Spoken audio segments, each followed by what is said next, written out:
తెచ్చుకున్నాం. మరి కాంగ్రెస్ వాళ్ళు ఏం చెప్పారు? మేము అధికారంలోకి రాగానే 2000 4000 అవుతాయన్నారు. అయినాయి అని ఎక్కడన్నా ఎవరికన్నా వచ్చిందా? మరి మహాలక్ష్మి పథకం ఆడపిల్లలందరికీ 2500 ఇస్తామన్నారు, ఇచ్చిందా? మరి ఇయ్యనప్పుడు ఈయన పార్టీ ఎందుకు మారినట్టు మనం అడగాలనా వద్దా? మన ఆడబిడ్డలకు చెప్పాలనా వద్దా? అట్లనే 66,670 మందికి రైతు బంధు ఇచ్చుకున్నాం మనం. పోయిన సంవత్సరంలో ఆనాడు కేసీఆర్ గారు దాచిపెట్టిన పైసలు ఒక్క కిస్తీ ఇచ్చిరు రైతు బంధు తప్పితే, మధ్యలో ఒక పంటకు ఎగ్గొట్టిండ్రు. ఇప్పుడేమో 12,000 ఇస్తామని చెప్పి మాట్లాడుతున్నారు. దానికి 100 రూళ్లు, దానికి అనేకమైన కోతలు. అంటే కాంగ్రెస్ ప్రభుత్వం కేవలం కోతల ప్రభుత్వమే తప్ప చేతల ప్రభుత్వం కాదన్నది మనకు తెలుస్తున్నది. మరి అయినా పోచారం శ్రీనివాసరెడ్డి గారు పార్టీ మారిండ్రు. ఆయననే రైతులకు మంత్రి ఉండే, ఆయన చేతి మీద ప్రారంభమైన పథకం 15,000 ఇస్తా అన్న కాంగ్రెస్ పార్టీ ఎగ్గొట్టి వాళ్ళ 12,000 ఇస్తే మీరు ఇంకా ఆ పార్టీలో ఎట్లా ఉంటున్నారని మిమ్మల్ని మేము ప్రశ్నిస్తున్నాం.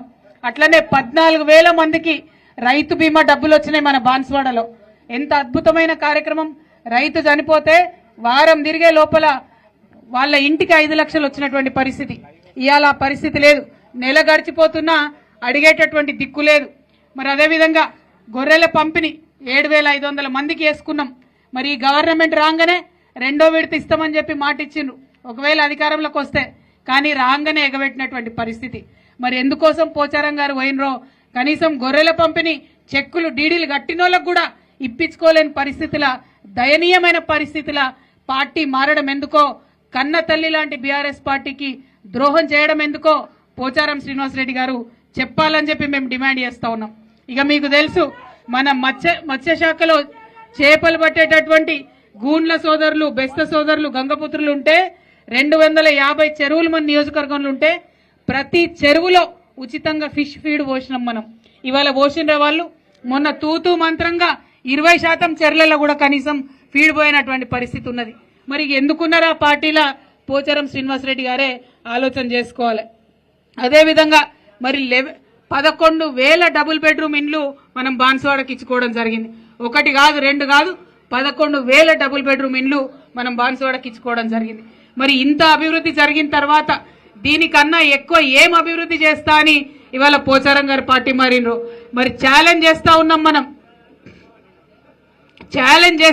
మనం. మరి ఇంతకన్నా ఎక్కువ అభివృద్ధి వారు చేసి చూపించాలని కూడా మేము డిమాండ్ చేస్తా ఉన్నాం. ఇవాళ మనం అక్కడి నుంచి వస్తా ఉంటే, ర్యాలీగా వస్తా ఉంటే ఆటో సోదరులందరూ కూడా పెద్ద ర్యాలీగా స్వాగతం తీసుకొని వచ్చినారు. ఆటో సోదరులందరికీ కూడా మనస్ఫూర్తిగా నేను ధన్యవాదాలు తెలియజేస్తా ఉన్నాను.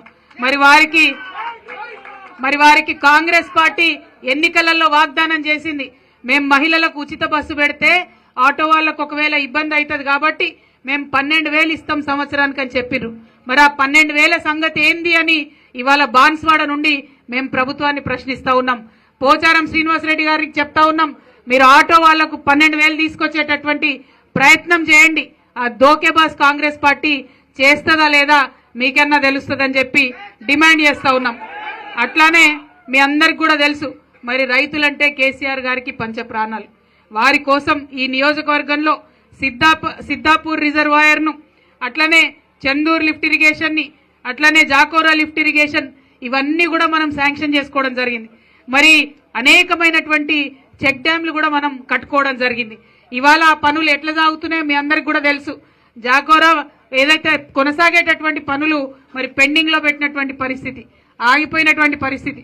సంవత్సర కాలంగా కాంగ్రెస్ ప్రభుత్వంలో ఏ ఒక్క దగ్గర కూడా ఊర్లో కావచ్చు, డ్యాంలో కావచ్చు, ఒక తట్ట మట్టి కూడా ఎత్తిపోయలేదు.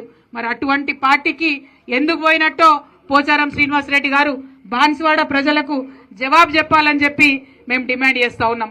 ఇక మా ఆడబిడ్డలకు మాతా శిశువు హాస్పిటల్ కట్టించింది ఇక్కడ కేసీఆర్ గారు 100 పడకలతోని. దానికి ఎప్పుడు కూడా జాతీయ స్థాయిలో నంబర్ 1 హాస్పిటల్ కింద అవార్డు వచ్చింది.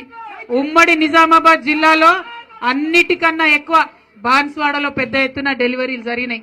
కానీ ఈ సంవత్సర కాలంగా ఏం జరుగుతుంది? ఎట్లుంది హాస్పిటల్? మళ్ళా ప్రైవేట్ హాస్పిటళ్లకు డెలివరీకి పోవాలా, ఇల్లు గుల్ల కావాలి, అటువంటి పరిస్థితి అవుతుంది. మరి ఎందుకోసం పోయినట్టు పోచారం శ్రీనివాసరెడ్డి గారు? మా ఆడబిడ్డలు బాధ పెట్టడానిక? మా పేద ప్రజల ఇల్లు గుల్ల చేయడానికా అని చెప్పి మేము డిమాండ్ చేస్తా ఉన్నాం. మరి కనీసం ఈ కాంగ్రెస్ ప్రభుత్వం మనం పెట్టినటువంటి పాఠశాలలు, గురుకులాలు, అది మైనారిటీ టిమ్రిస్ కావచ్చు, బీసీ గురుకులాలు కావచ్చు, ఎస్సీ ఎస్టీలై కావచ్చు, వాటి నాణ్యత తగ్గించి పిల్లలందరూ కూడా తిండి సరిగా లేక ఇబ్బంది పడుతున్నటువంటి పరిస్థితి. మనం పెట్టినప్పుడేమో మైనారిటీలకు 408 స్కూళ్లు పెట్టినాం, అద్భుతంగా పనిచేసినాం. ఇవాళ అవేవి లేవు. మరి కనీసం కరెంటు సంగతి మీరు చూస్తే ఆడ మాట్లాడదామంటే మనకు మైక్ కూడా పనిచేయని పరిస్థితి. మనం వస్తుంటే తోవాలంతా కరెంటు తీస్తామని చెప్తున్నటువంటి పరిస్థితి.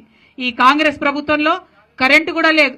కానీ మనం ఆనాడు ఎన్ని సబ్స్టేషన్లు ఇచ్చినాం మీ అందరి కళ్ళ ముందు ఉంది. బాన్స్వాడ ప్రజలందరికీ కూడా తెలుసుంది. మరిగా అభివృద్ధి బాగుండే, డబ్బులు వరదలా వచ్చే, స్వతంత్ర భారతదేశంలో ఎప్పుడూ రానన్ని నిధులు బాన్స్వాడకు వచ్చే, బాన్స్వాడ బంగారు వాడగా మారే. ఇక మరి మీకెందుకు పోచారం శ్రీనివాసరెడ్డి గారు మీరెందుకు పార్టీ మారిందన్నటువంటి విషయాన్ని ఇక్కడ బాధతో, ఆవేదనతో, ఆక్రోశంతో బీఆర్ఎస్ పార్టీ కార్యకర్తలు మిమ్మల్ని ప్రశ్నిస్తా ఉన్నారు. దీనికి మీరు జవాబు చెప్పాలని చెప్పి